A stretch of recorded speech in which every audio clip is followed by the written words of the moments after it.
Hello and welcome to my channel. Sorry, that was a squeaky balloon onto my chair. Just get rid of that. That was from Christmas, my daughter's. Let's start again. Welcome to my channel, Inspiring Life Changes. My name's Colette and this is the second part of the full moon in Cancer reading that I am doing today. The tarot part of the reading. I have done the astrology part of the reading and that is up on my channel for anybody who's interested in checking that out.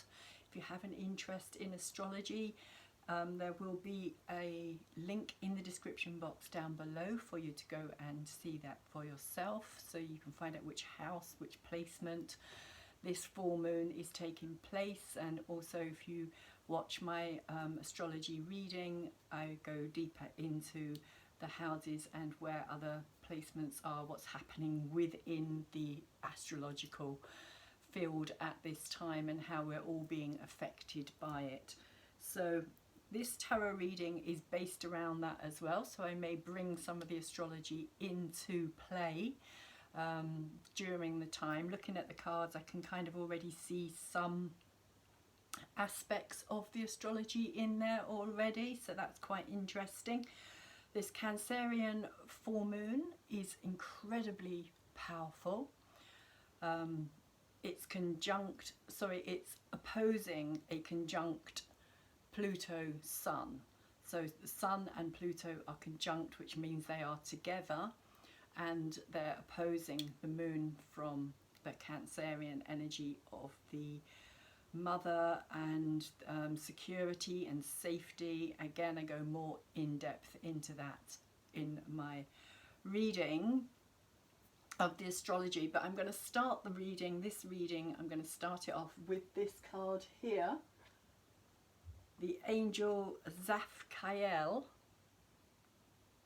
So I'm going to quickly read from the angel script book, and it is love, and it's quite apt again because the Cancerian energy is love. It is about the heart, it's sensitivity, it's empathic, it's nurturing, it wants security, it wants safety.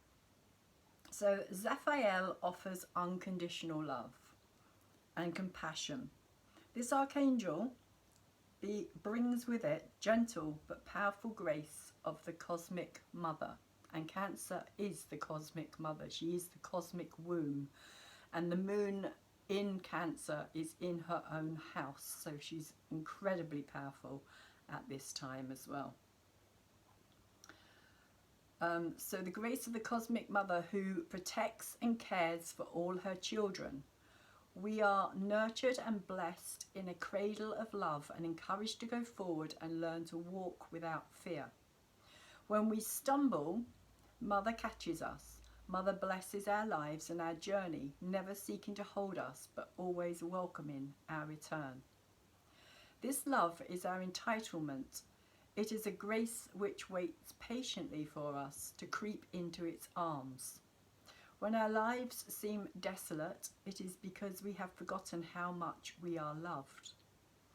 We have closed the shutters on the sunshine which seeks to warm us. The door to the human heart has to be opened from the inside, which is kind of what this moon's very much about at this time, especially with this retrograde Venus that we're experiencing and retrograde Mercury as well. It's all about unblocking the heart energy, the heart chakra. So Zaphkael is the angel of the rose. Venus is the rose. It's one of the patterns that Venus makes in her cycle, 8-year cycle I believe it is this beautiful rose pattern. So Zaphkael is the angel of the rose which unfolds its perfection to show us the depth of its heart. Here all manner of pain is healed and washed away by an ocean of boundless love. This love does not measure us, nor does it ask us to achieve perfection. When we are drawn into it, we discover that we are already perfect and that all our trying has been a vain attempt to emulate the love which offers itself freely. Zaphkael brings the wordless song of love and freedom, love which is endless, and the freedom which is offered unconditionally to those who love freely. So that is the message from the angels for us for the next 2 weeks. Unconditional, boundaryless love. And like I said, it is very fitting with this whole Venus energy. Today the full moon, tomorrow Uranus stations direct, and the following day on the 19th we have the moon's nodes changing signs into Taurus. Venus ruled Taurus and Pluto ruled Scorpio, so very, very apt at this time. And I am going to quickly, before I forget, show the Moonology cards here, the Cancerian energy. A personal issue reaches a conclusion or resolution. So for some of you who are having to deal with decisions maybe on a personal level, something that you're needing to make your mind up about, this full moon is going to help bring that to a final conclusion.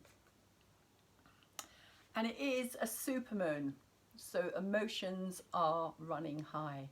Cancerian moon, like I was saying, the moon in a home sign is always very intense and sensitive, so be careful at this time because emotions can run awry, especially with this Pluto conjunction and opposition to the moon as well. Pluto being the planet of power, as well as transformation and rebirth and death and decay, so things coming to a close, things ending, new things being born. So we're being asked at the time of the full moon to surrender to the divine energy. Whatever is happening, let it go. Give it over to the universe, to the universal love.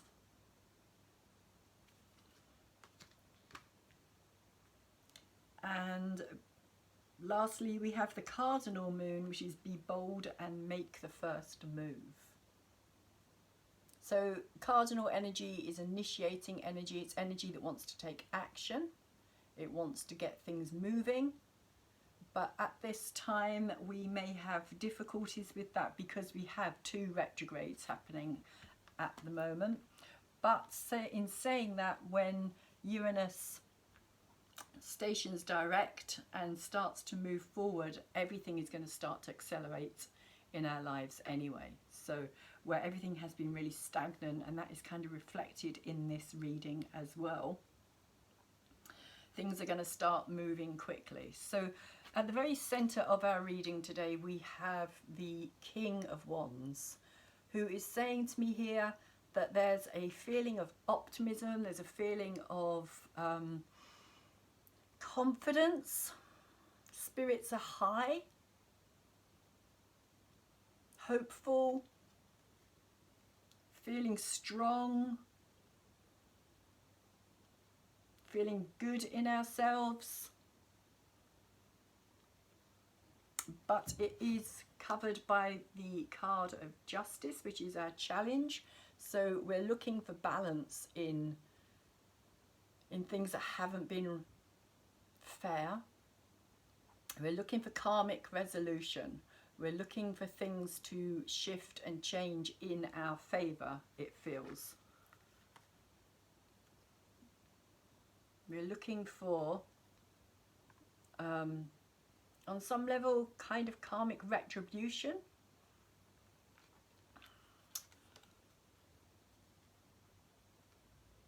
This card of Justice is kind of saying as well that what has happened previously has kind of set things into motion, so it's almost like the outcome is already decided, because the past creates the present, which goes on to create the future, but it's always in motion. So the actions that were started in the past have kind of created this kind of flow of energy, if you like. Things are being karmically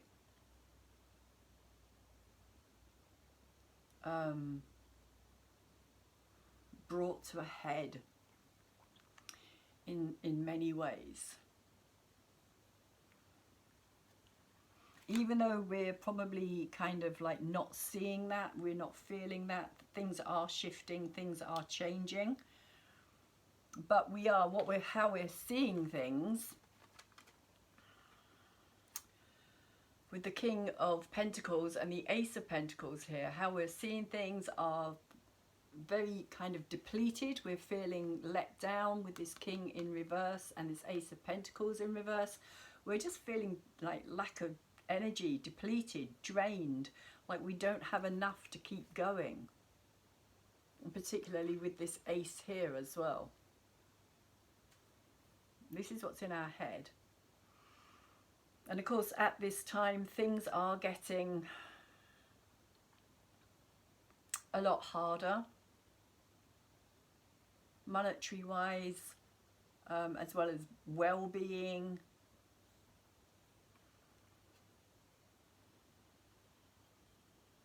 King of Pentacles, that earth energy, that abundance energy, having plenty when he's upright, but when he's in reverse, it is that energy of feeling like there isn't enough to go around, so therefore I have to kind of keep what is mine, is what the end is, kind of what we're seeing, what's in our head, what we're aware of, is having to take care of our own, is how this is coming through for me. So there is, in a way, there's a kind of energy of withdrawing our energy here as well, like actually withdrawing our own energy, so that we're not really putting our energy into things in the same way as we normally would. And I'm also getting a feeling of this Venus retrograde here as well, because Venus retrograde is about our values.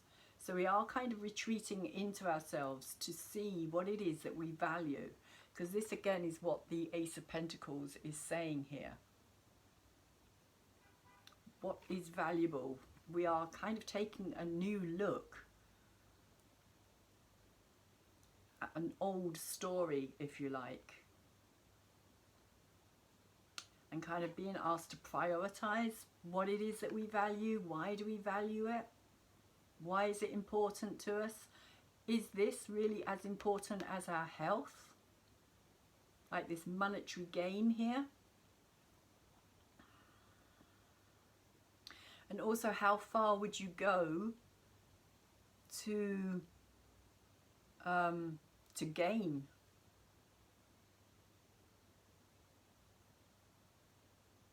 that monetary wealth, or what appears to be wealth?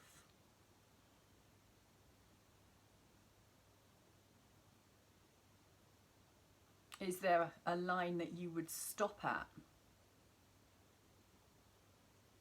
Like when it comes to your own values. It's kind of how it's coming through for me. And in the past, we have the Page of Pentacles in reverse as well. And so the Page of Pentacles, again, more kind of earth energy, abundance energy, but again, it's in reverse. And we have the Four of Cups with it. And so this is kind of saying to me that it feels like an energy of, again, kind of lack.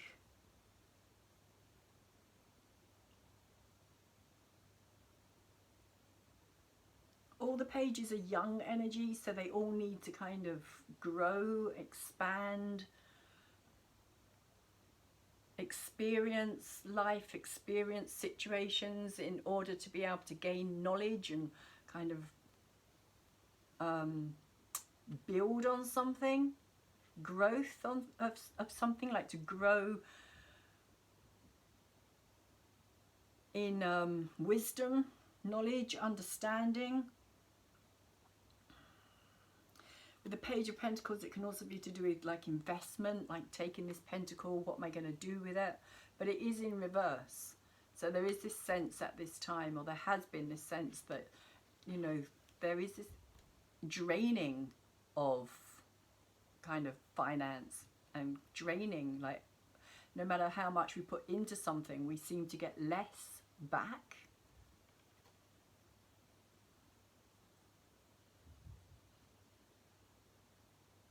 And all our resources are kind of costing more, and everything just seems to be going up and up and up, apart from the kind of wages that we earn, which are just kind of, there's just this kind of feeling of depletion, which I'm getting with these two cards here as well.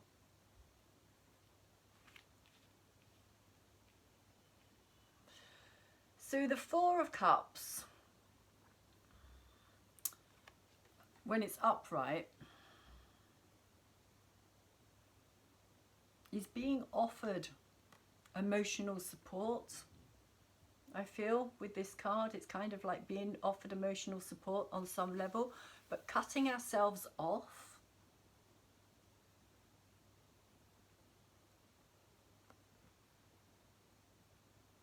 Or feeling cut off,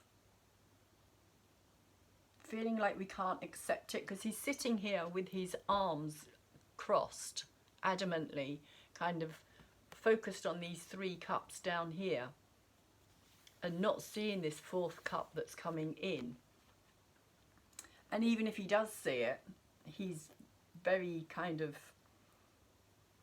maybe unsure whether or not to take it, but it feels more like he's adamantly kind of like cutting himself off from that experience, like no longer wanting to take part in something.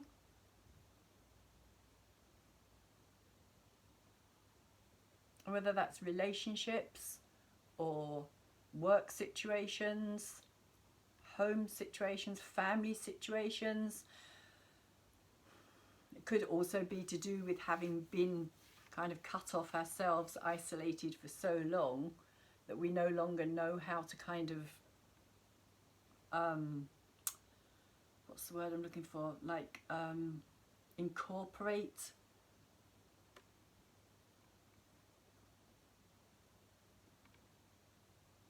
like inclusive energy, like there's this lack of inclusiveness here.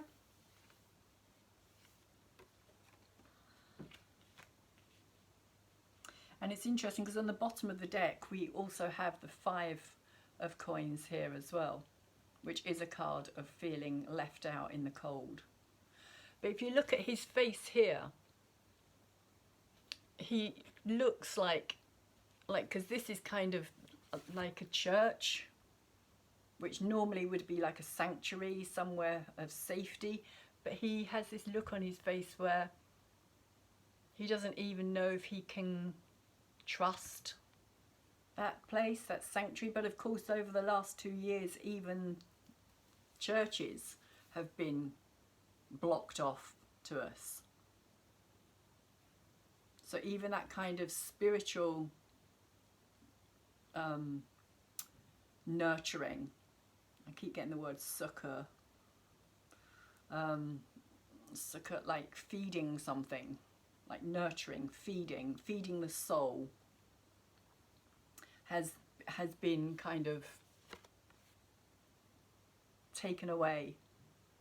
But his face to me is kind of saying, you know, there's richness here inside this. There's riches, there's all kinds of like paraphernalia and kind of, you know, the church owns so much land and wealth that it could take care, if it wanted to, of all the homeless, the desperate, the needy, the suffering, whereas it chooses not to. And over this last 2 years, we have seen more and more of that taking place as well. We've seen these so-called kind of spiritual places kind of close their doors and turn their backs. Not that all of them have wanted to, but a lot of them have followed certain orders, shall we say. Not all of them. Some of them are still genuine. So in the deep subconscious at this time, we have the Fool in reverse and the Tower in reverse.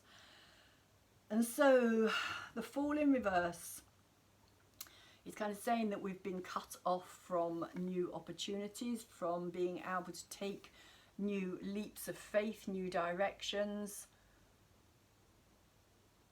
Almost, it feels almost like how can I put it?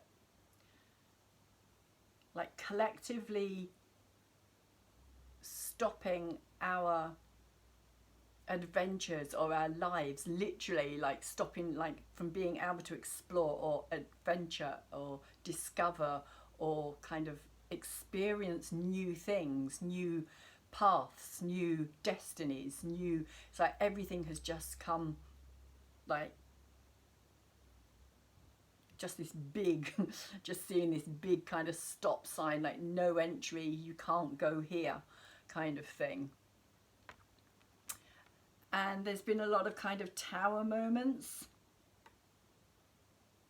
This tower, I see this tower energy as, even when it's in reverse, the tower energy for me has this element of kind of shocking surprise, shocking people awake kind of energy.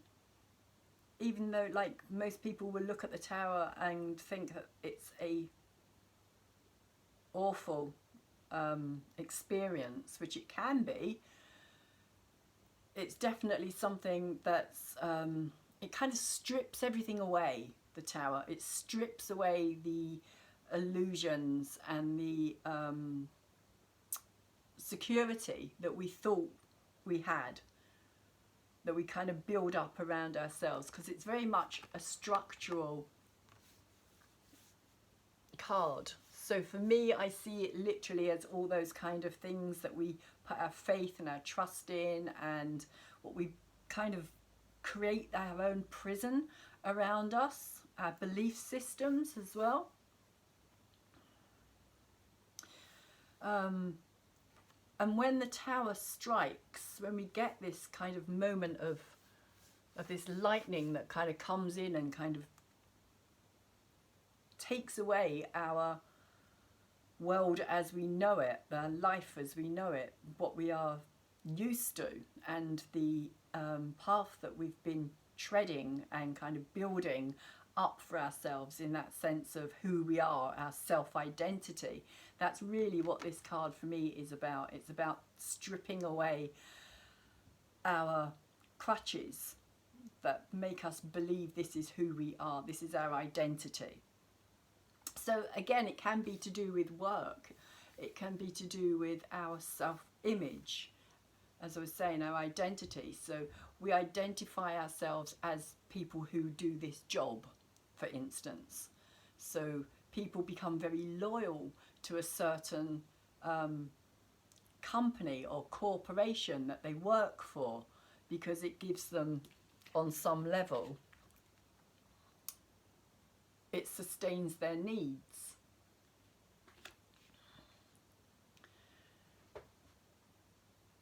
But when the Tower kind of comes in and takes away all of that, what we thought was security, it leaves us feeling in this place of kind of raw openness. And it often makes us question and see things differently. And this is in our subconscious. So this is kind of what we're not aware of. We're not aware of that we are, what we've had to experience, if you like, has all been ultimately for our benefit, even though we can't see it at the moment, because we have the Magician come in after this as well. So the Magician for me is that kind of Uranus energy. This is kind of the Saturn kind of energy. Structure, tradition, following a certain set of rules, all of that kind of energy, which is kind of stripped away in a moment of realization. And the Magician here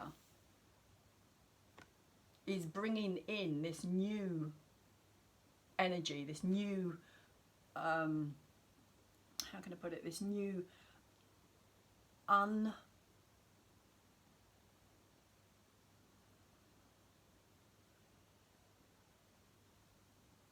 unexperienced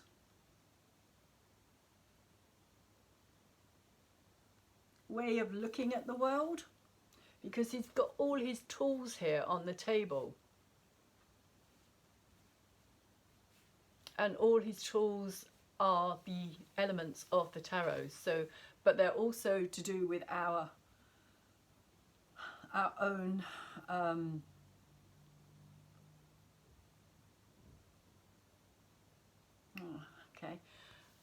they're also to do with our own creative process, and kind of realizing and learning that we create our worlds, because we have the cup for emotions here, we have the wand in his hand here of creativity, drive, passion. And we also have the sword laying on the table there as well, which is that initial spark of an idea. Sword represents the mind, so it's the idea of something that kind of sparks the interest for this wand up here, that creative, as I was saying, the creative drive, the passion. But then you also get the emotions behind it. How does it feel? Does it feel good? Do I like this? Do I not like this? And then you have the Pentacle, which is the earth realm. So this is where it actually manifests, and it happens all the time. It's like all the time. We are constantly manifesting things in our lives, even though we may not be aware of that process. So this is what's in the subconscious. All of this is in the subconscious. And we also have the 7 of coins here as well. So this is kind of about reaping what we've sown. So it's all feeling, the whole thing at this time is feeling to me very kind of karmic.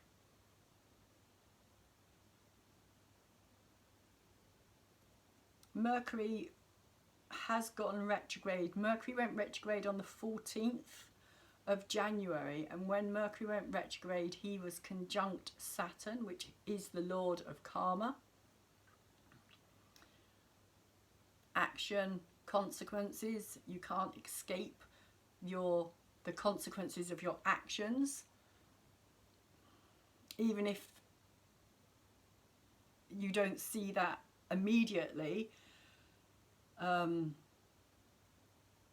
something happens a lot further down the road and this tower hits in a way, and we're kind of like, wow, that just came out of the blue, that had nothing to do with me. But it could well be a situation that has been set up previously. It could be another lifetime, it could be and then the right people come into our lives to kind of create the situation with us as well. But I feel on this level that there's something here that we're on a deep subconscious. It's like something deep within us is beginning to understand, because you have to change the deep subconscious, like the kind of hard drive, like that's always running in the background, I suppose, or the kind of like we need to rewrite our subconscious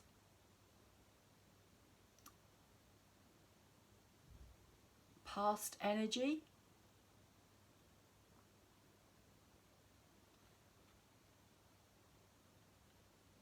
Our programming, our conditioning, which again is this tower as well. This tower energy is our programming, our conditioning, the things that we're used to.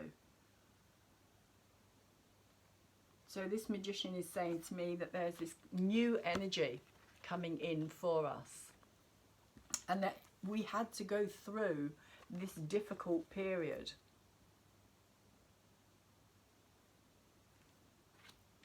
in order, because both of these are major arcana cards as well, so they're long-lasting energies.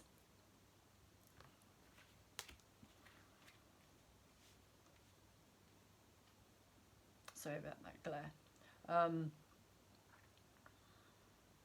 So there is this energy here of kind of reaping what we've sown, and also kind of looking at it and saying, you know, am I happy with it?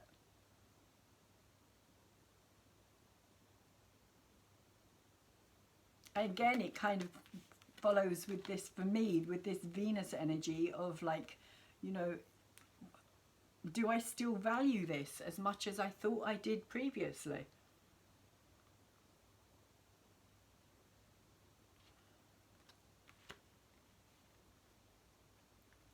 So we then move into the future energy, what's coming in for us, and there is this feeling here with the Seven of Wands of being very defensive. Again, it's in reverse. So it could be that we've kind of got into that energy of having to defend ourselves, and we're kind of stuck in this place of defending what we believe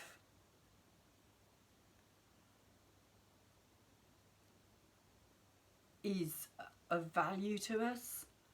The Seven of Wands is about, like, if you look at all these kind of these other wands coming at this dude here, he's kind of got his wand over the front of him, and he's kind of pushing the others back, or he's kind of holding it in front of him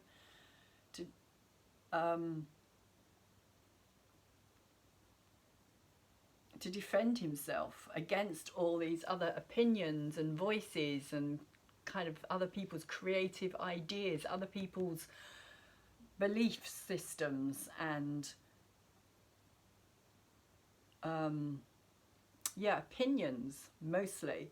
So he's kind of having to stand his ground and defend his own opinions, defend his belief systems.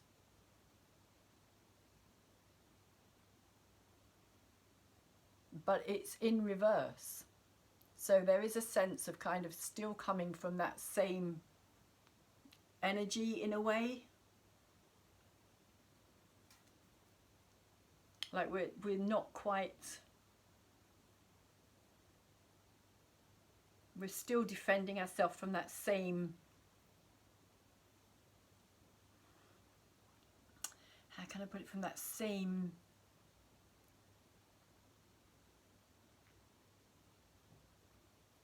stuck energy. It's that stuck energy. It's that kind of, we've got so used to it.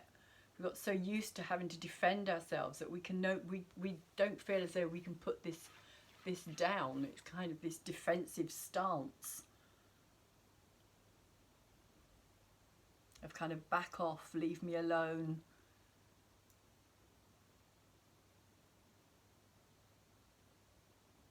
Keep your opinions and your ideas to yourself.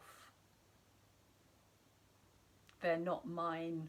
I don't want to be a part of them. So it's kind of being attacked for being different, I feel, is what's coming through here. It's it's that energy of being attacked because you are not kind of agreeing with the collective, or not necessarily the collective, but kind of like the mass group here. It can possibly feel like the collective, because sometimes when you get a group of people who are all kind of on the same wavelength and you're being attacked, and that feels like either like, you know, because there is this big divide at this time. There is this kind of like, you know, people are coming from different sides of their belief systems, like, you know, those who do believe and those who don't believe that it should be like this or it should be like that. And that's right across the board as well. You know, we're talking politically, medically, health-wise, and all those issues that we're having to deal with at the moment. So we may feel kind of that we're having to just keep that stance at this time, which is tiring. It's tiring.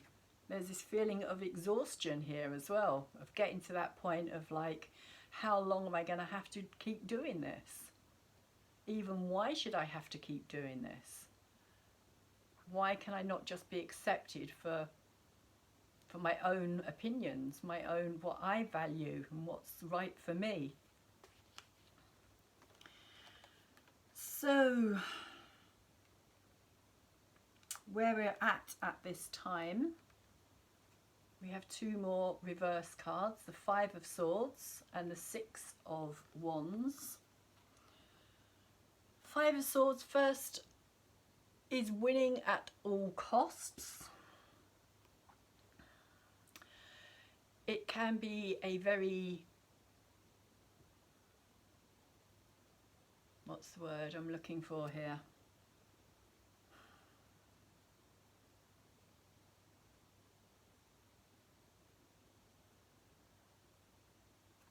I don't want to say deceptive.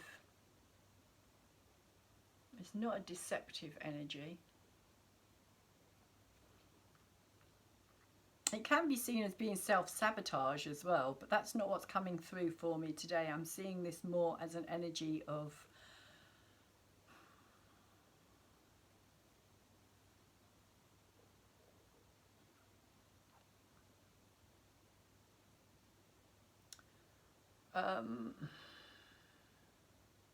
winning at all costs. Like this person here, it doesn't care about other people's feelings or emotions, or, you know, how much they stand up against them. They're determined that they're going to win this. It's like seeing everything as a battle. This person sees everything as a battle.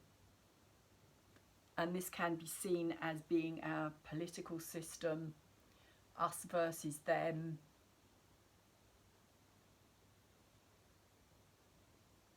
Swords for me at the moment are very strongly coming through as these things that we're being asked to put into our bodies.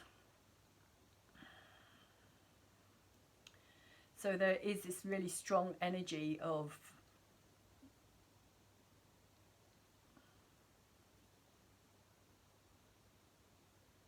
just this kind of continuation. But it does feel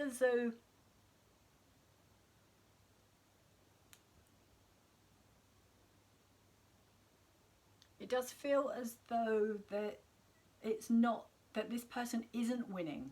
They're not winning, or the energy itself isn't winning, shall we say.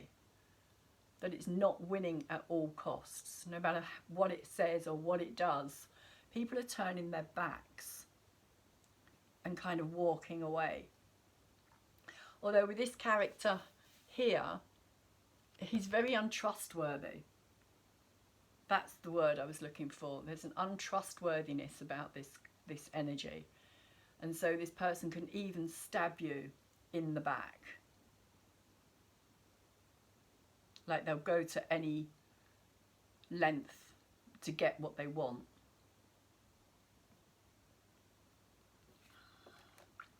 But it also has the 6 of Wands, which in reverse is saying that there's no victory here.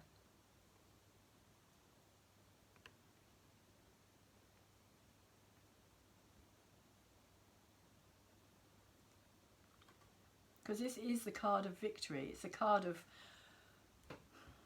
initial victory. It's not a complete victory because it's a 6, so there's still more to come. There's still more kind of battles to be fought here. But it's often seen as that initial victory of having achieved something, being recognised. But it's in reverse. So again, it's kind of saying to me that there is no victory.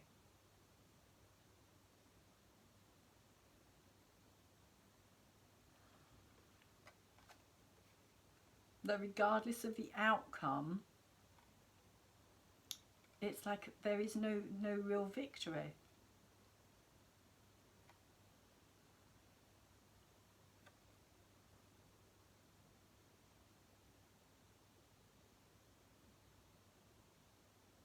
So it feels like a lose-lose situation. And this is where we're at this time.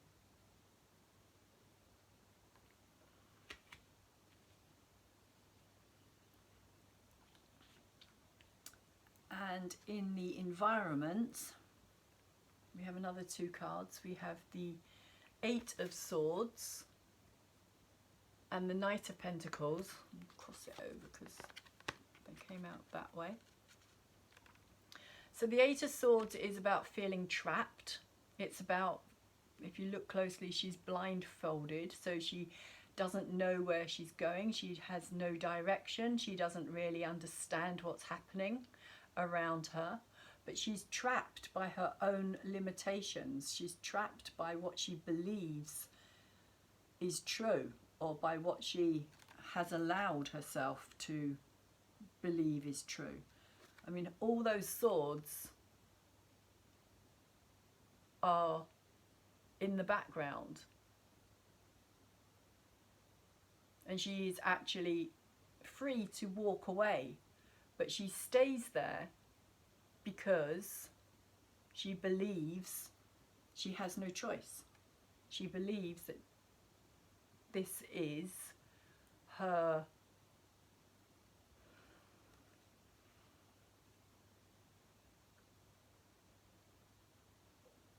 prison. But it is a self-made prison.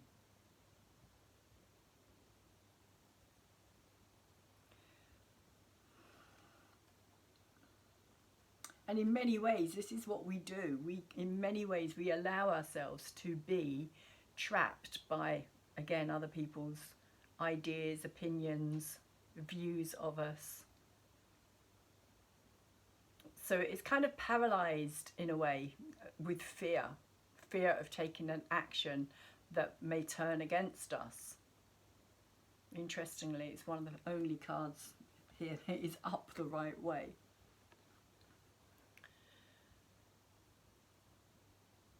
So it's about really it's about breaking free. It's saying we need to break out of this kind of mental state of being. I think the words that are being used at this time are mass psychosis. And that's kind of how I'm seeing this. Like this fear, being held by fear. bound by fear, but bound by our own limitations of belief in ourself and our own self-worth. And we have the Knight of Pentacles here as well, but he is in reverse. And the Knight of Pentacles is a very, very slow energy, incredibly slow energy. He wants to make sure everything is just right, just so. He's very much about crossing all the T's, dotting all the I's, looking over things time and time again. This could be the Mercury retrograde energy that we're in at this time, because Mercury is, when he's in retrograde, he is all about reassessment, reevaluation, looking over the past, making sure we've made the right decision.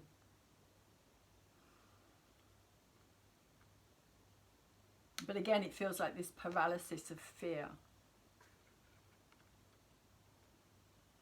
But something is changing. It's just taking a long, long, long time. Is how this is coming through for me. But we also need to be able to break free.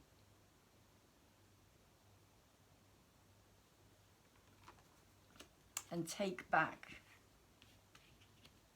our power here as well. And then we have the Hermit in our hopes and fears. And the Hermit is all about lessons learnt. But again, it's in reverse. So there is this feeling of, I suppose in many ways, of kind of like, you know, not seeing the obvious, even though it's right there in front of us, because he has his lantern to guide him. But when he's in reverse, it's kind of not seeing what's right there.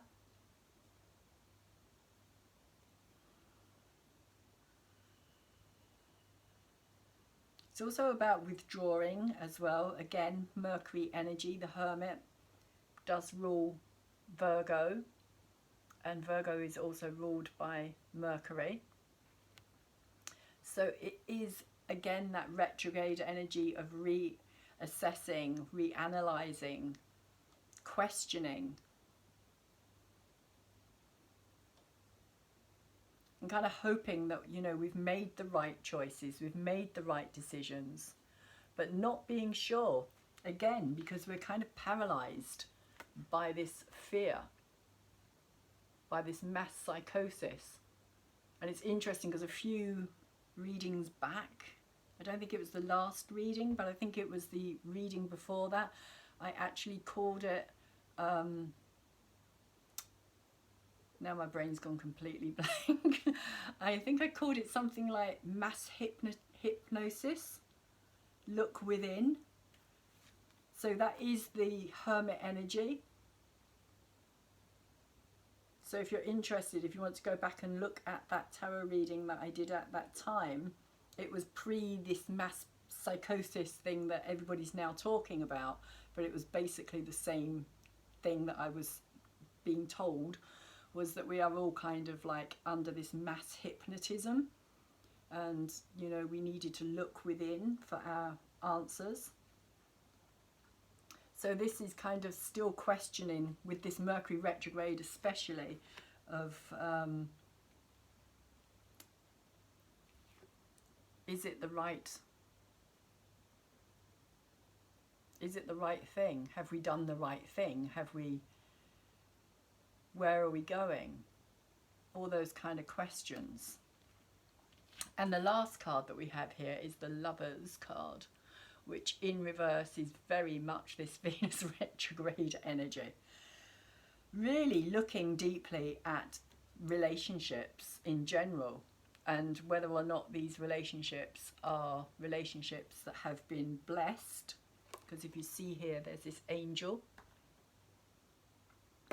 over the top of these two lovers when he's upright, but because it's in reverse, for me it is talking about this retrograde and how so many of these relationships that we've been in are kind of coming back to be reassessed again, this reassessing, re-evaluating our relationships, our past history, our kind of heart chakra energy as well that has been closed down because of these relationships that we've been in. These can be karmic relationships, they can be soulmate relationships or twin flame relationships, but things that have been difficult, haven't felt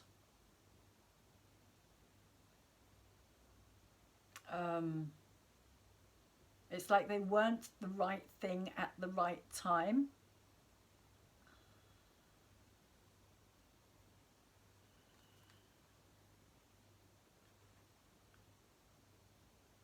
So a lot of these relationships split up. But with this Venus retrograde in Capricorn, she's really wanting the real thing. She wants integrity. She wants somebody who she can grow with. And she wants equal. That's what Venus is really looking for. She wants equal. She wants equality. She doesn't want anybody who thinks they're better, or somebody who can't take care of themselves. It's like all these relationships are changing. And particularly as the North Node moves into Taurus and the South Node moves into Scorpio, we're going to see a lot of relationships that are based on lust or sexual desires and needs come into question for people. They're going to start really kind of questioning what it is. Is it a heartfelt relationship, or is it coming from their genitals, from the lower chakra based energy of fear? Fear of being on your own, fear of not being able to look after yourself, insecurities.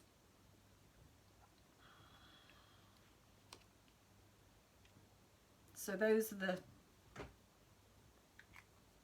feelings that I'm getting with these particular cards at this time. So let's just quickly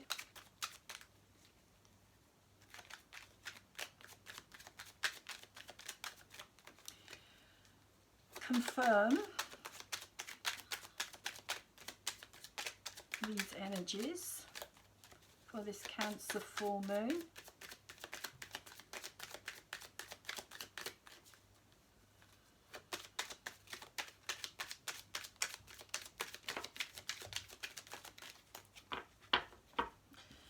Okay, so we have the Knight of Pentacles again. This time he's upright, but if you can see, he is exhausted. If you look at that horse, its head's down. He's absolutely done in. It's like you can't go another step. But the thing about the Knight of Pentacles, which the other knights don't have, because the other knights can get distracted easily, or kind of like they charge into situations without thinking about things first. The Knight of Pentacles has stamina and he has staying power. So he's determined to get to where he wants to be. And we have the Devil as well.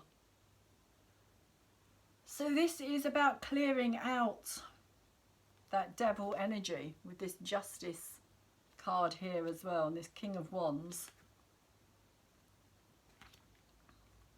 The Devil in reverse is kind of very much the opposite of this Lovers card as well, which is interesting. Usually the Devil is depicted as like these two lovers being chained together, and there's a devil behind them rather than an angel. So they're kind of held or bound by their own fears and their own toxicness in a relationship. The Devil is all about those kind of, toxic, poisonous things that we're attracted to or kind of addicted to, that we keep going back again and again and again, and it doesn't do us any good. And this could even be with this Knight of Pentacles, this kind of exhaustion of kind of having been there over and over and over again and just completely exhausted by it all. Because he is kind of heading away from that energy. But the Devil is also fear as well. And it can also be fear of facing our own fear. For fear of what we may find. And Pluto, I mean, this is very much for me that Pluto energy. And Pluto is very, very strong in our charts at the moment. And Pluto is about bringing up that fear. The ruler of Scorpio. And of course, the South Node is just about to move into Pluto as well, or into Scorpio, should I say, which is going to highlight this Pluto energy even more. And then we also have the Nine of Wands here in reverse. So the Nine of Wands, for me here, it's kind of saying that we can't see the wood for the trees. He's kind of in this forest. Again, the Nine of Wands can be to do with like a long journey, suffering, hardship, not seeing the end of the tunnel in a way. Kind of, it feels like being caught up, possibly in our own fears. And again, I'm going to put this down to like this kind of Venus retrograde as well, and this Cancer full moon, which is also bringing up a lot of past history and memories and kind of sensitive spots, triggers within us that we may not want to kind of look at. So it feels like being trapped. We're not trapped so much, yeah, maybe kind of like caught in this dark forest is how it's coming through. Like too many trees, there's too much to cope with or deal with, we can't find our way out of it.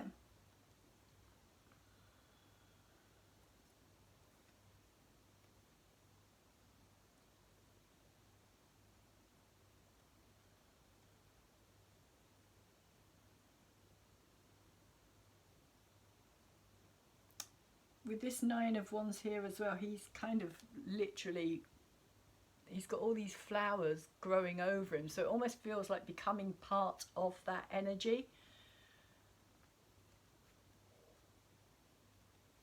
Like the exhaustion as well, because the nine, as I was saying, the Nine of Wands can be that point of exhaustion, the wounded warrior energy, kind of having really been through it, through the ringer. And that may be how we're all feeling at this time, because of course, these last 2 years as well. We've really kind of been through the forest, if you like, or stuck in that forest, in that way of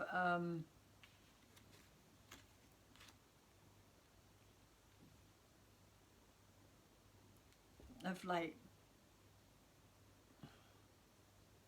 losing the path is kind of how I'm getting it, kind of like, you know, going along one path and then kind of losing that path and kind of trying to find our way out, because we're trying to find a way out is how it's kind of coming through. We're trying to find a way out of these situations, and it's exhausting and it's tiring.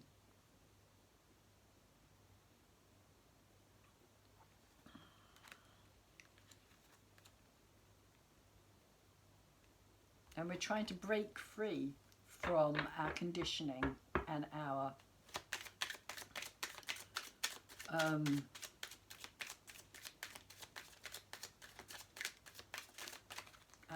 suffering as well. The things that Because that's the thing about addiction, is that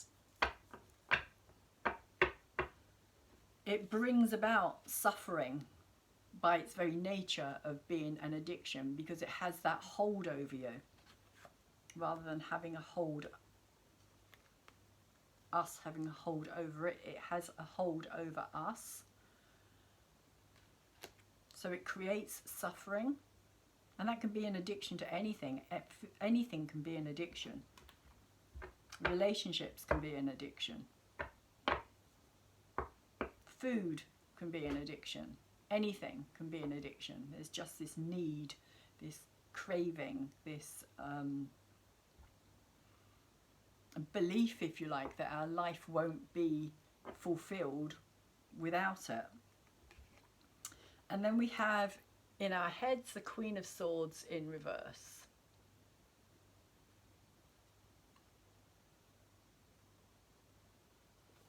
So the Queen of Swords, very analytical. When she's in reverse, she can be very cold, very closed, very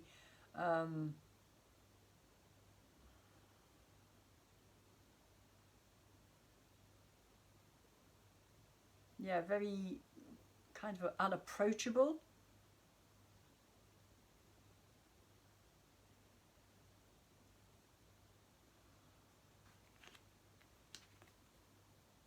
It could also be that at this time, with this Mercury retrograde, that we're kind of feeling that exhaustion on some level as well. That need to close off, or our mind's kind of shutting down in a way.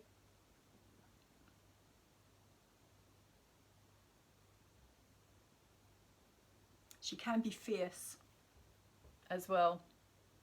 Very fierce. Kind of the battle queen in a way.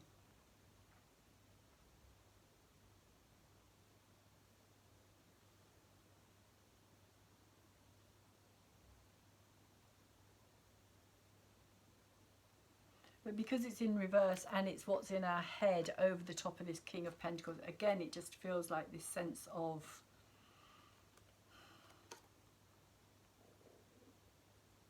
kind of depletion. Like can't keep going over the same ground, doing the same thing and expecting different results. Because she's trying to tame this beast here.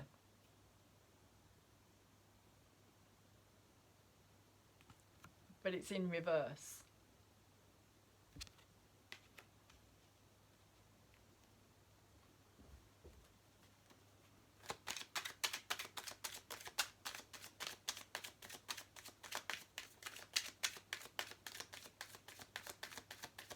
So that's what it's kind of saying to me. It's kind of like doing the same thing over and over again.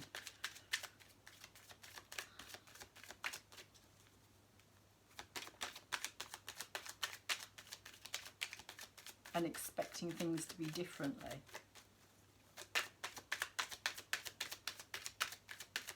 Expecting a different outcome.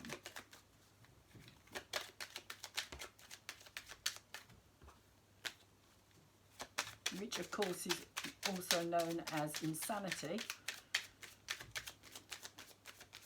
So there is a sense of that about it as well, a sense of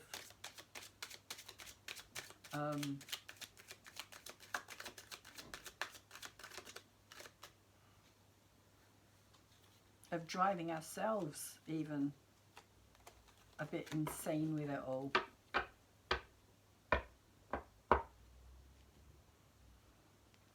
There's also, with this bird, with its beak being shut here as well.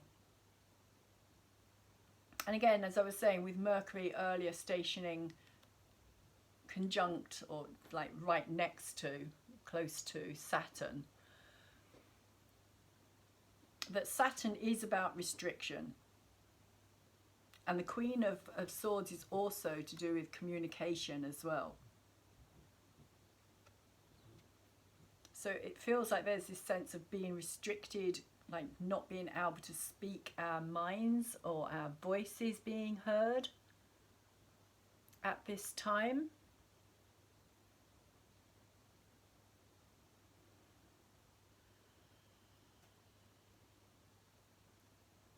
Of having to hold things back.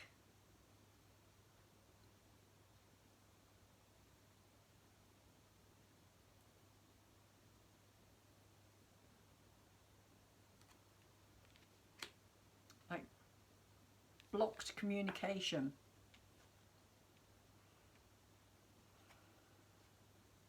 Not being able to say how we really think and really feel about something. And we have the Wheel of Fortune over the top of the Page of Pentacles and the Four of Cups, and the Wheel of Fortune is also in reverse here. So things have been very stagnant, things have been very stuck, not moving.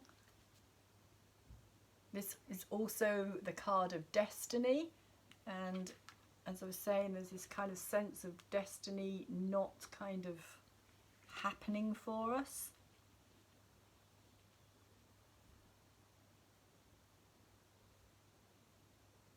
Of all this restrictive energy.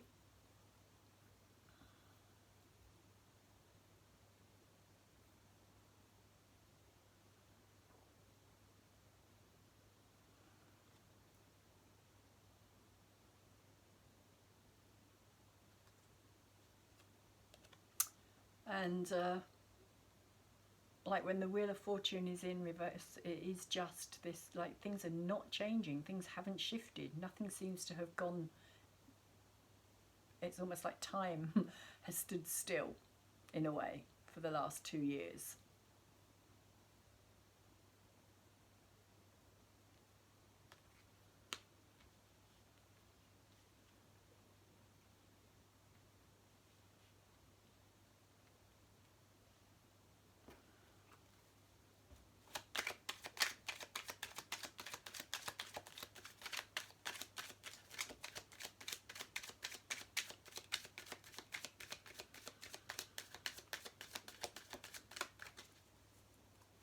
The Wheel of Fortune, of course, is also the Wheel of Time.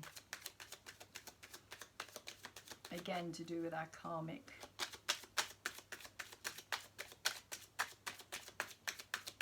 destiny or our responses to something, because often the Wheel of Fortune is shown with people attached to the wheel. It is the wheel of life, basically.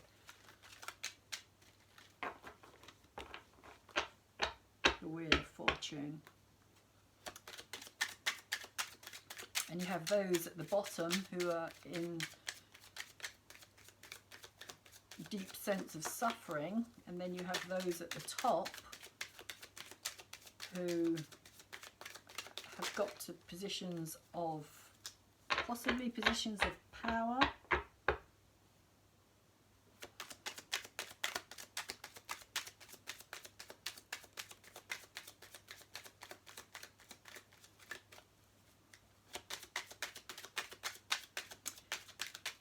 And also in a way, it's like if you get to those positions of power, oh, that's really interesting. If you get to those positions of power, do you have the ability to literally take over people's karmic destiny? Can you put a halt to it? Can you stop people from living the lives they're supposed to be living? Doing the things they're supposed to be doing? Because you have reached that pinnacle, you've got so much power, almost like you've got power over life and death itself.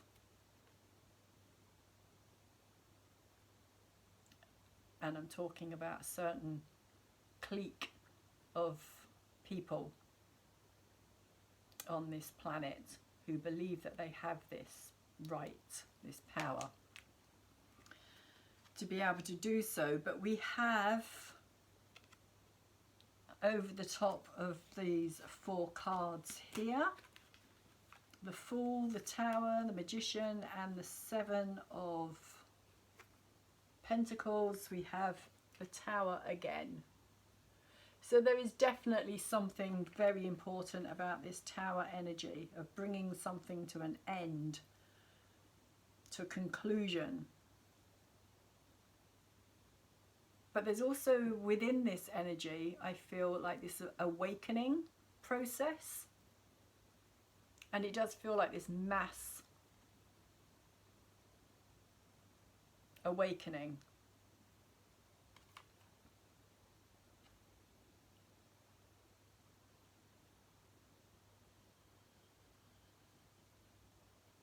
And what's interesting about this card as well, let me just show you here, is that this lightning doesn't actually strike the house.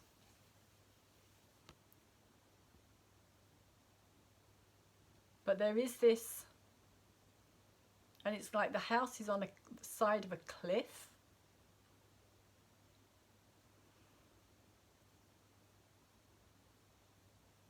So although it doesn't hit the house, it can still cause the house to fall in, because the house is right on the very edge of that cliff. And if that lightning strike hits in the right place on that cliff edge, then that house is going to topple into there over the edge, whether it's hit or not.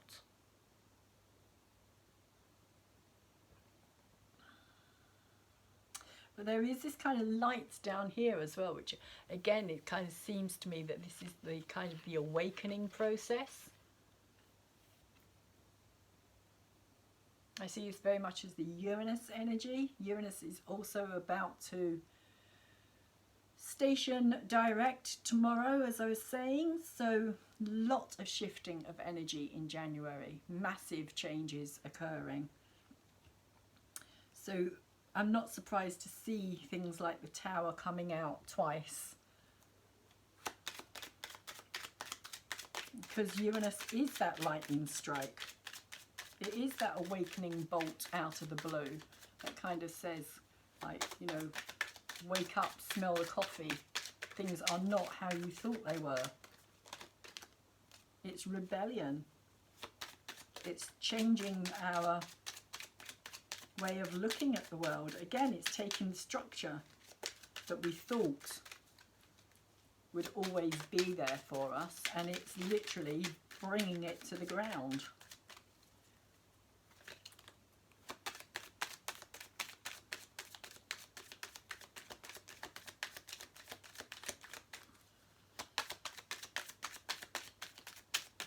And in Capricorn,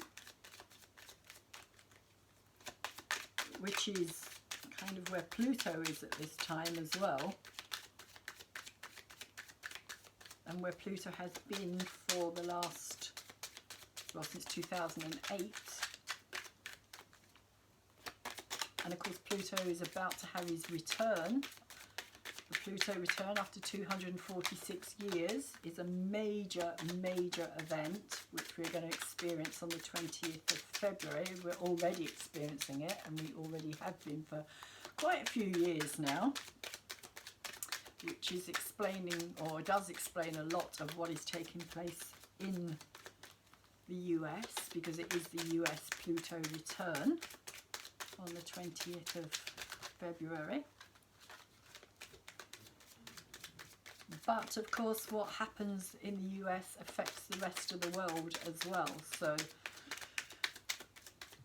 we're all going to experience on some level this Pluto return, depending on the events that take place.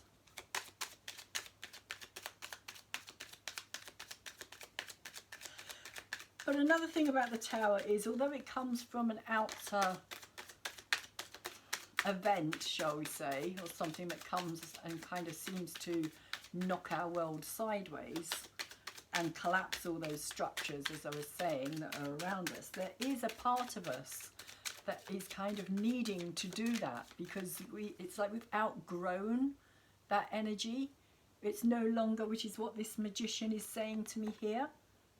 We've outgrown this tower energy, this structure, this tradition, this idea of who we are.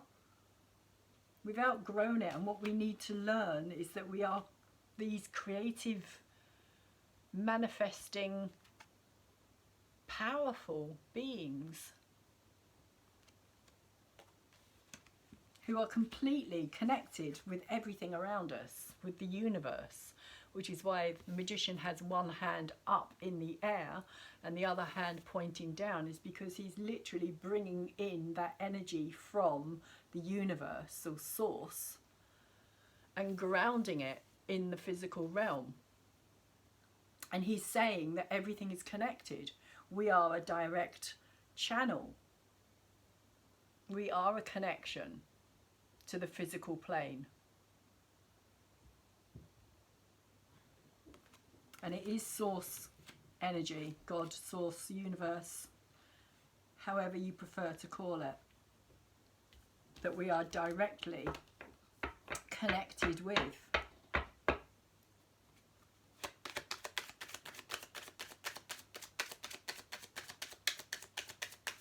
That we have, of course, been kind of disconnected from for so long.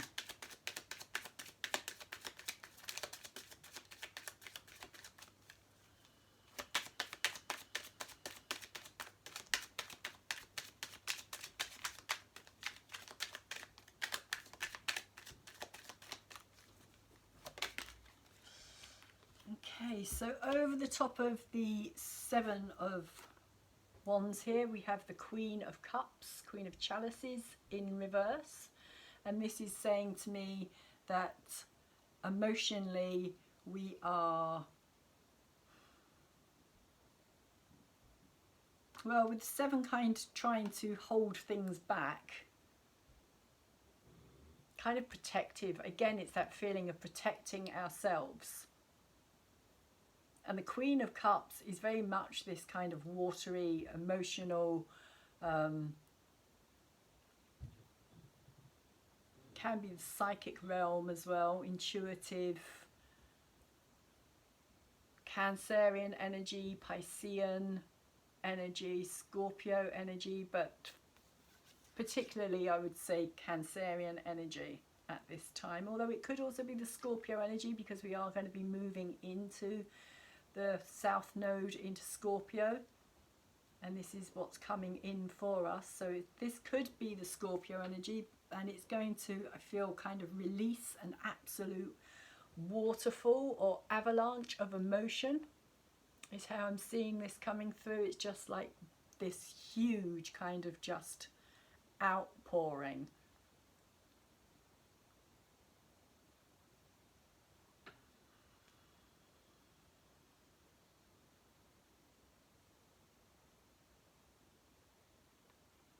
It almost feels like the ice is breaking.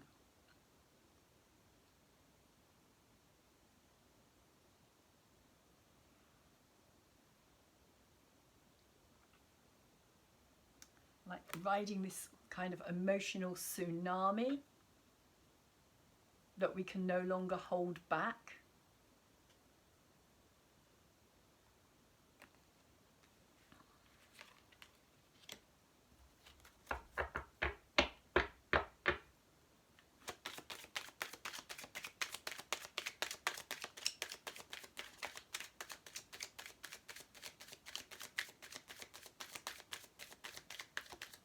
But it feels as though it's,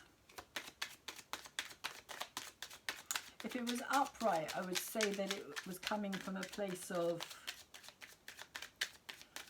it feels like it's coming from a place of kind of being forced in a way. And I don't know whether that's because the South Node, when it moves into a sign, it kind of, it's the energy that you have to let go of, release.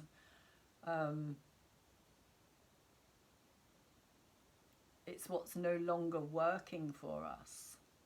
So that could well be why it's in reverse, and why I feel as though it's this kind of forced purging energy, this kind of sense of this emotional tsunami.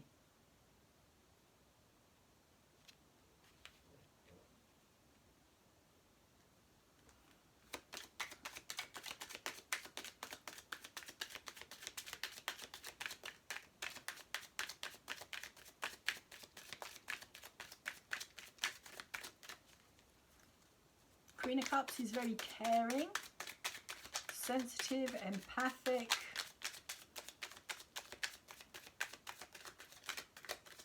When she's upright, in control of her emotions, but when she's in reverse, she's not in control of her emotions, so she can be overly sensitive, overly emotional, overly like this outpouring of just pure emotion, and kind of triggered by the slightest thing as well. Just a lot of tears is kind of how I'm seeing this. A lot of tears, a lot of emotion.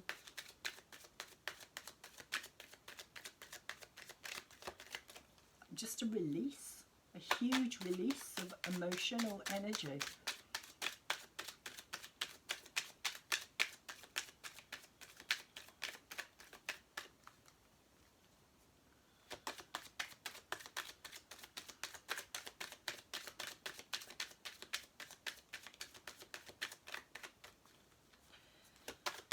So let's see what's going on here with this 5 of Swords and 6 of Wands for this Cancer full moon reading. Just checking the time there.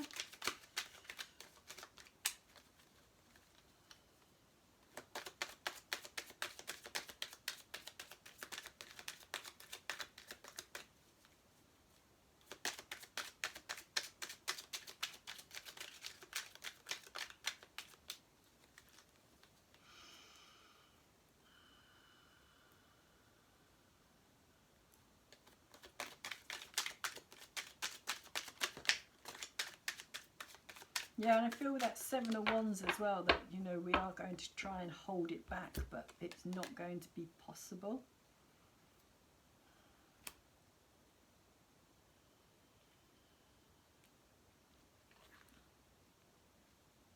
And then we have the King of Pentacles again, but this time he's up the right way. And I always see this King of Pentacles as a kind of victory energy, because he's riding in on that bull and he's literally kind of like holding onto those horns, and he's in a handstand and he looks like he's totally in control of the whole situation. So much so he's kind of saying, look at me, look how amazing I am, I can do this. Look how much I've grown, look how much I've learnt, look how strong I am, look how confident I am. There's something very powerful about this King of Pentacles.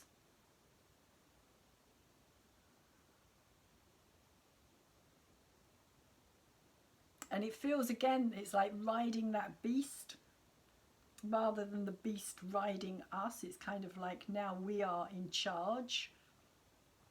And he's literally charging in. Literally.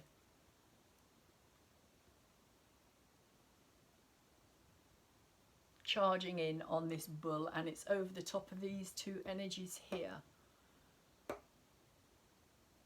This energy of winning at all costs, but not feeling as though that there has actually been a victory. But this King of Pentacles is kind of saying,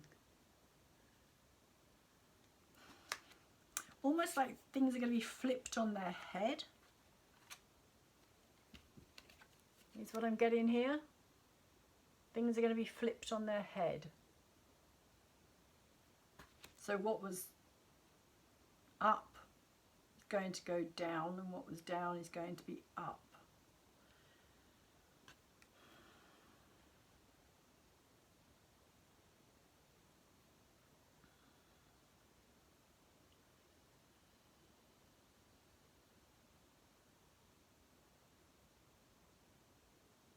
Again, Uranus in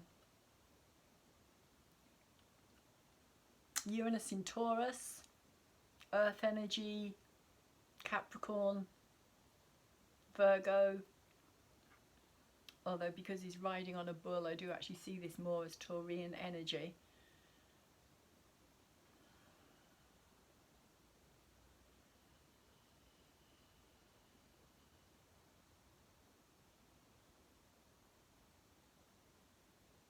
do see it as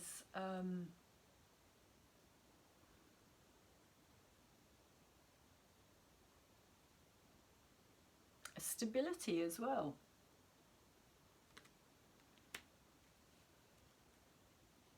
Like where this is all very unstable in a way. Kind of this fighting and constant battling and kind of no victory from all of this.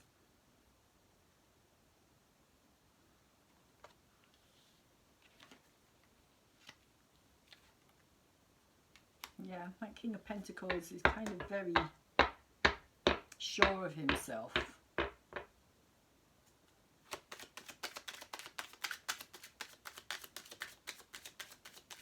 Almost like, it feels almost like a rebirth of that King of Pentacles up there. Who kind of in a way also feels like shaking off that kind of old staid image of this king here. Which could also be to do with things like, because the King of Pentacles is also, in my Greek mythic tarot, he is the King Midas, and everything that he touches turns to gold. But of course that isn't always useful, because you can't eat gold. You can't like touch somebody if you're going to turn them to gold.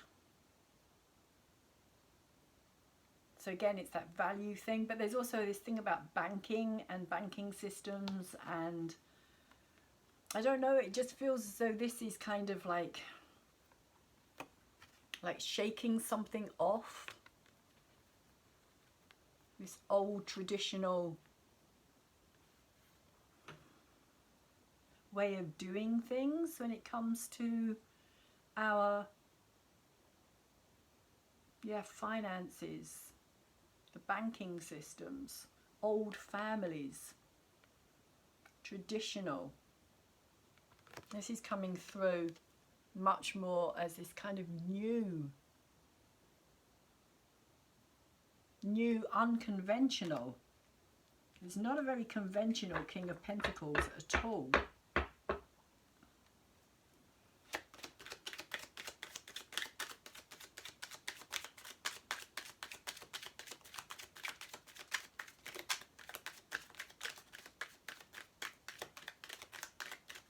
I'm kind of getting this sense of victory about it.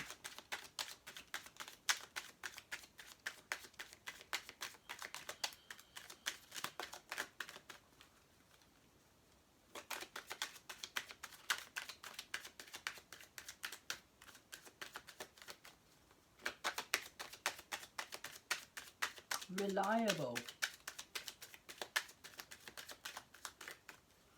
It's very actually, it is very Uranus in Taurus, because it is, Uranus is very innovative, it's the new. Uranus is the new energy. It shakes things up, it changes things, it kind of moves things on, and it's coming through like that energy, like this Uranus. And Uranus is just about to shift direction.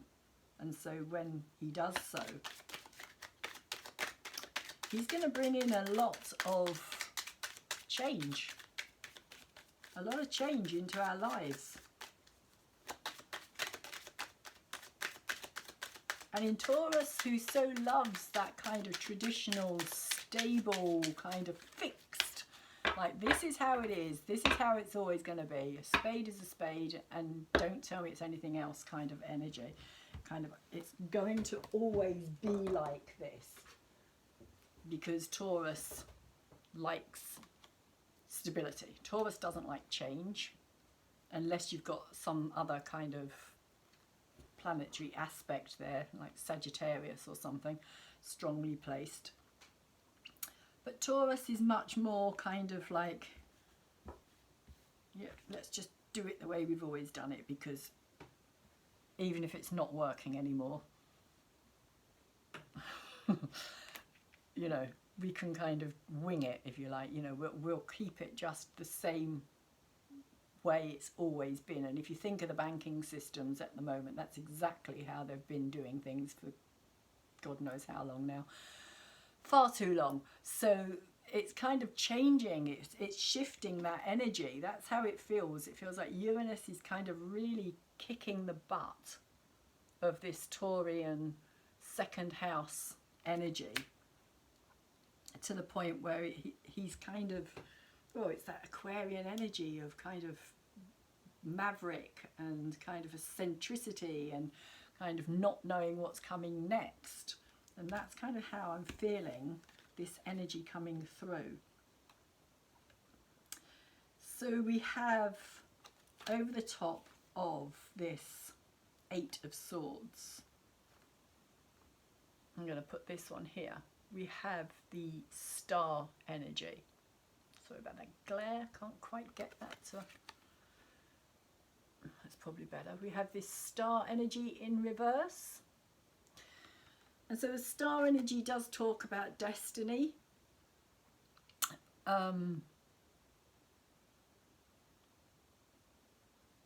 Hope, optimism, getting to the bottom of things. The Star of Hope was the last thing buried in Pandora's box. So when Pandora's box was opened, all the kind of suffering and the crap was released into the world. And at the very bottom of that box was the Star of Hope, which was allowed to be released back into the world. It somehow got put into the box with all the nasty stuff. So, so in many ways, Pandora, by opening that box, although she kind of released all this kind of suffering and kind of stuff that we have to go through to kind of experience life, if you like, pain, suffering, she also released the Star of Hope. So it was a positive situation in some ways. It had positive aspects to it. And hope is something that's very kind of, I always think of it as an intangible thing. You can't hold on to it. You can't really express it. Hope is different for different people. But it's something that if we don't have it, then it's very easy for us to give up on life, on living, on joy and happiness and optimism. So it kind of, with this card in reverse here, it's kind of saying to me that there is this sense in the environment at the moment of being kind of, it feels kind of a little bit doomed in a way. Almost like, you know, what's the point? With her here as well, in this Eight of Swords trapped energy, kind of paralysis energy. It feels on some level that we're kind of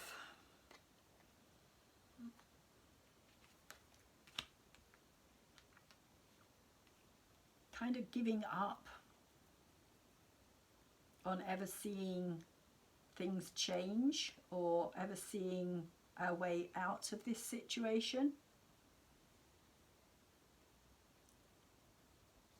But with this star, we also have another major arcana, which is the Hangman over the top of this Knight of Pentacles. So the Hangman in this card is quite gruesome. Because he's actually kind of being eaten by all these piranha fish. But what he's kind of saying is literally it's that surrendering, it's that letting go, it's that kind of like totally and when I say surrender, it's not about surrendering our, it's about surrendering, how can you put it, surrendering our ability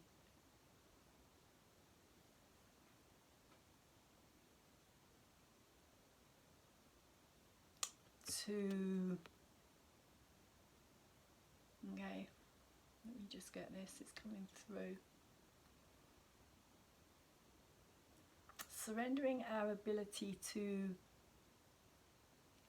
function alone, although that's not really what I want, how I want to put it. The Hangman is about perception in many ways. It's about kind of seeing things from a different, literally like hanging yourself upside down is usually how the Hangman is portrayed, as being hanging upside down, and he's getting a different perspective, he's seeing things differently, getting a different view of the world. So it's kind of like, I suppose in a way, it's kind of that eureka moment, or that kind of moment of seeing things clearer, or seeing things differently, understanding things on a different level. But in order to get there, we have to just let everything go. And that's really what the Hangman energy is about. And here it's showing that, like, this body, if you like, is just kind of floating in this water, being ate by these fish who are just kind of gorging on him or her, on it, which basically is another part of this letting things go as well. This kind of perception of how things are.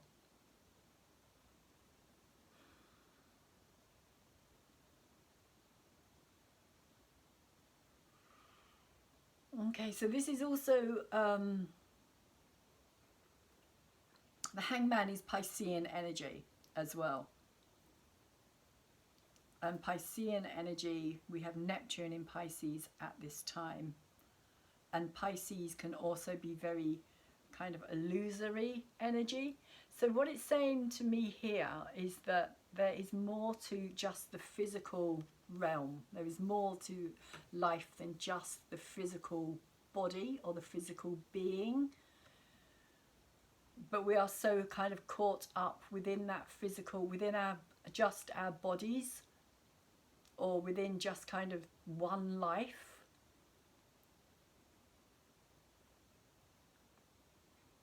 Because that's another thing about the Piscean energy. It is the end of the zodiac, so it's the last kind of, it's boundaryless.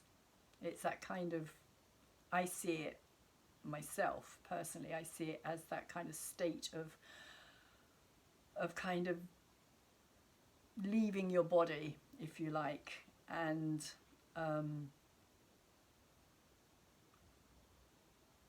moving into a different existence, a different plane of existence. And I'm not kind of saying that, or advocating that as a thing to do, but what I'm saying is that we need to kind of realize that there is more to us than just this physical form. And that by surrendering our will to a higher level, to a higher dimension, to a higher energy,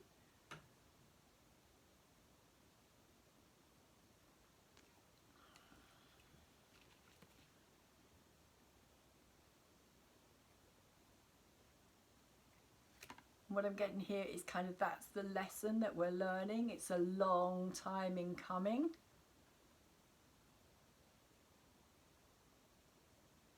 It's been a really long time in coming. But there is this sense here of things being like, with Pisces, everything is connected. There is no boundary to anything. There is no limitation in that sense. There is no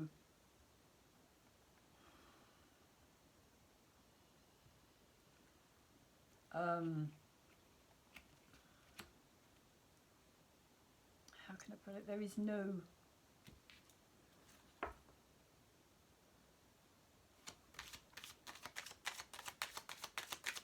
no limitation. It's more than just the physical form. And I'm sorry if you can hear that banging. It's my next door neighbours doing something. I don't know exactly what they're doing, but they're often banging and drilling and doing things. Redecorating and all kinds of noisy things. So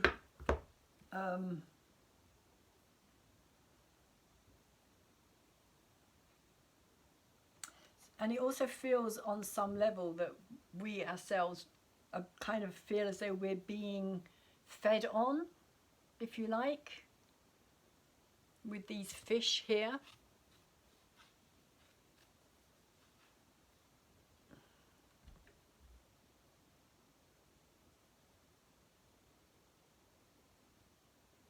But there is a greater purpose, is what I'm kind of getting here as well. There is a greater purpose. We are in the end of the Piscean age.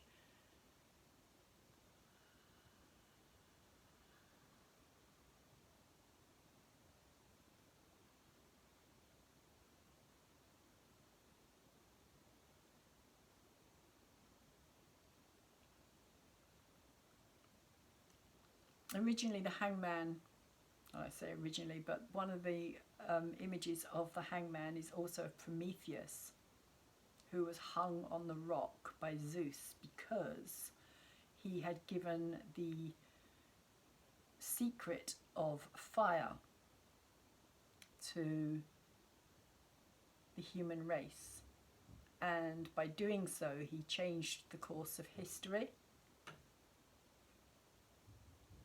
And so Zeus punished him by hanging him on this rock.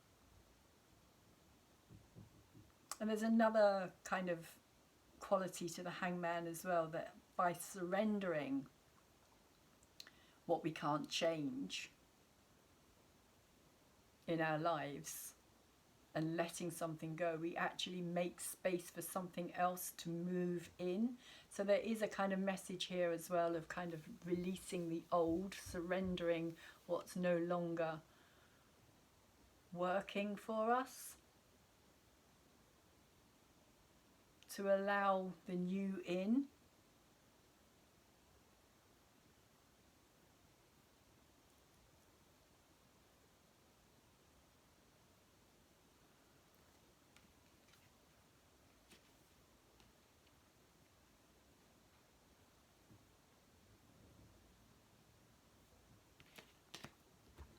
So we have the Three of Pentacles over the top of the Hermit energy as well. So here with the Three of Pentacles, we see somebody hard at work,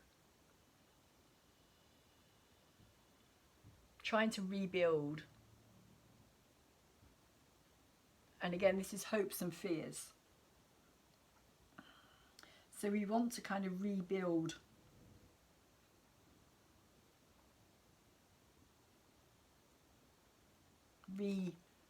recreate, because they're kind of building this brick wall here with this window in it. And so the Three of Pentacles can also be about cooperation, but this person is kind of doing this on their own.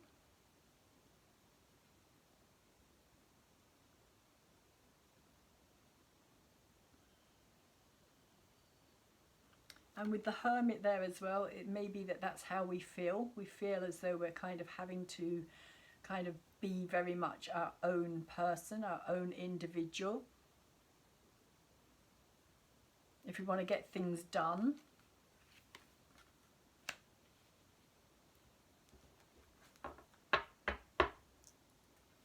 We need to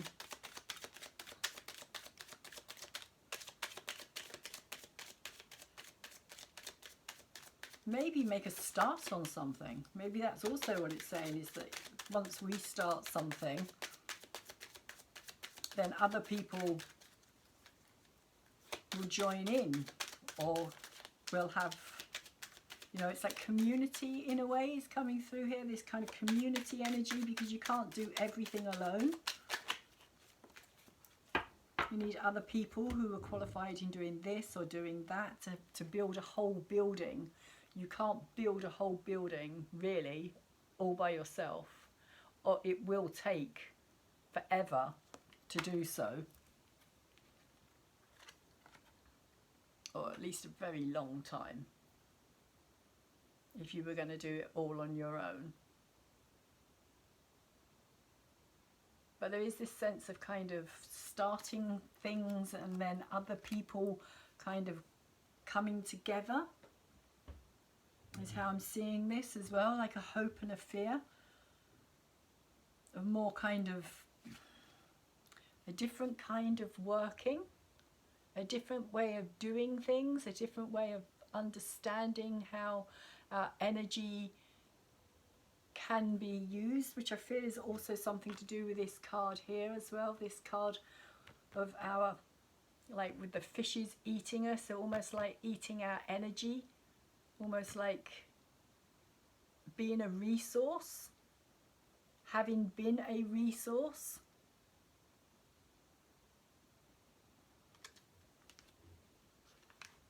And that is very, very kind of exhausting for us, like mentally, emotionally, spiritually, just kind of being drained of all our energy.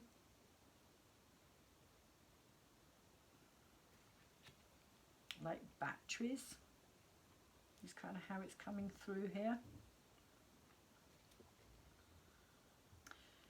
And commodities as well is what I'm getting, resources.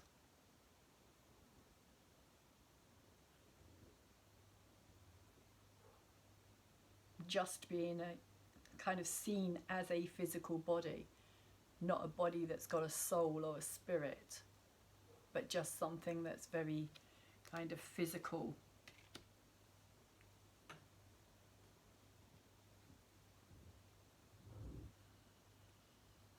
It kind of also goes along with this card here as well, this kind of feeling of being trapped because we don't fully have like a complete picture of ourselves. So it's easy to kind of put us into this paralysis of fear and control.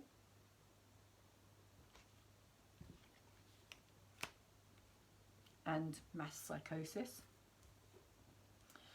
But yeah, there's this kind of sense that we're no longer, like this is more about working for ourselves, or working for ourselves with others, like together, building something new, a new world, building a new world. And then over the top of the Lovers card we get the Queen of Wands, and she is in the upright position, which is really interesting because we started off with the King of Wands here. So we have the King and the Queen of Wands. And this is what I was talking about with this equality, with this Lovers card in reverse. The Queen of Wands knows who she is. She's very self-assured. Again, like the King, very confident, very much in her own power. She's that creative, passionate drive, that fiery,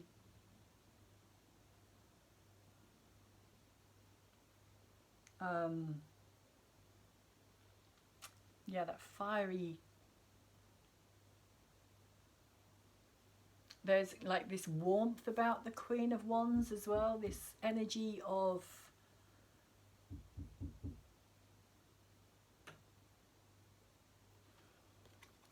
how can I put it, this energy of like she has a natural ability to warm people's hearts, and people are drawn to her, very magnetic energy. Both the King of Wands and the Queen of Wands are very magnetic characters who people are drawn to. And I feel that it's more about that inner confidence, kind of bringing out that inner confidence, our self-worth. And as I was saying as well, the Lovers in reverse, this Venus energy, it feels like this Venus energy, this retrograde Venus energy, and Venus is looking for an equal. She's looking for somebody who is her equal on all levels. Somebody who knows their worth, somebody who knows that they're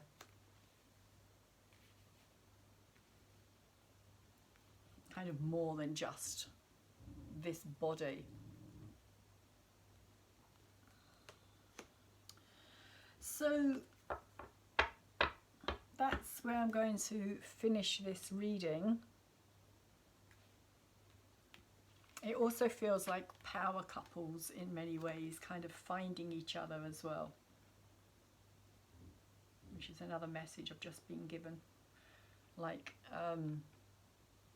possibly twin flames, soulmates. Feels more like twin flames on that level of finding that person who you connect with. Also on a heart level as well, because of course, you know, the Wands is the energy of the sun, Leo, heart, connection from the heart.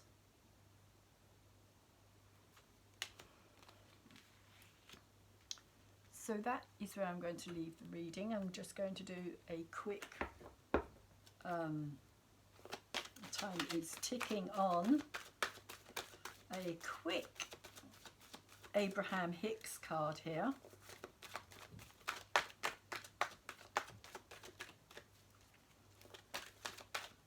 Which I haven't used for a while, but I was particularly drawn to today. So let's see what the Abraham Hicks cards want to say to us on this Cancer full moon. Okay, we'll take that one.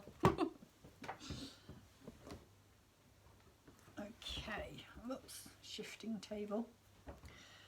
An empty feeling is telling me something important.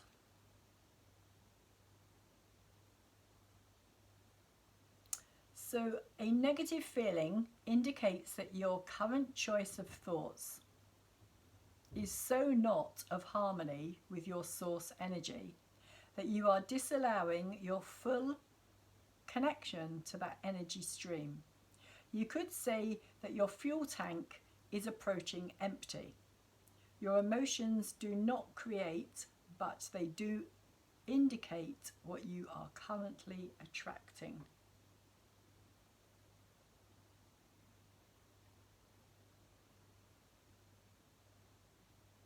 So with this Venus retrograde again, it is about our values, about our choices, and it's kind of saying, you know, where are we putting our attention? What are we focusing our attention on here? What is bringing us harmony? Is there harmony in our lives, or is it all very kind of disjointed and discordant energy? Because wherever we're kind of putting that energy, we're going to see more of the same.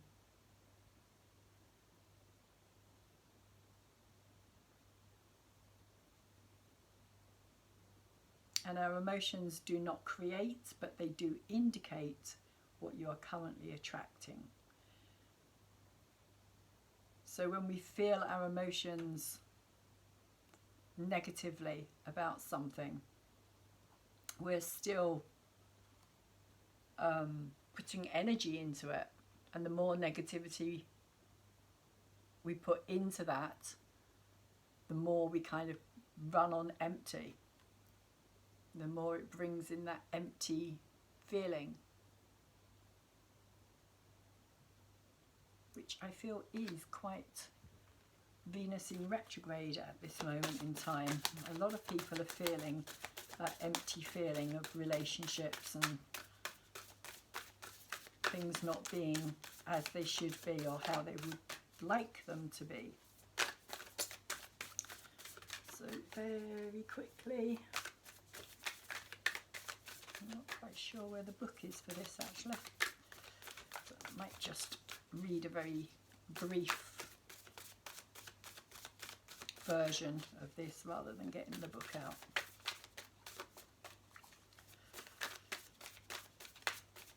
Last card for the reading, please, for this Cancerian full moon. Last card.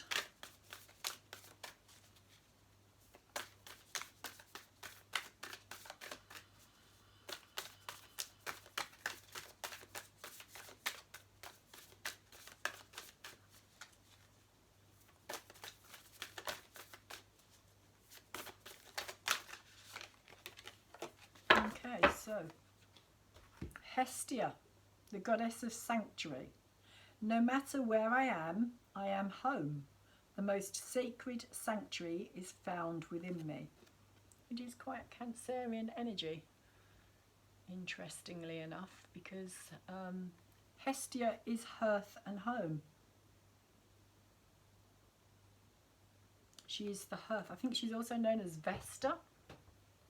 I think Hestia may be the Greek version, possibly. But Vesta and Hestia, I think, are very similar. They are both kind of hearth and home, and the kind of the fire at the centre of the home.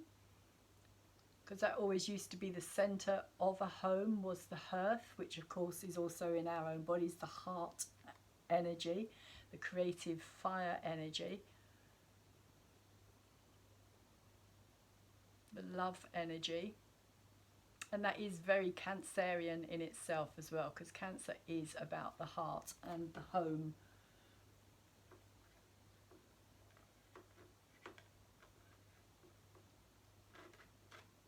Oops, don't know if that's going to stay there or not. Nope, disaster.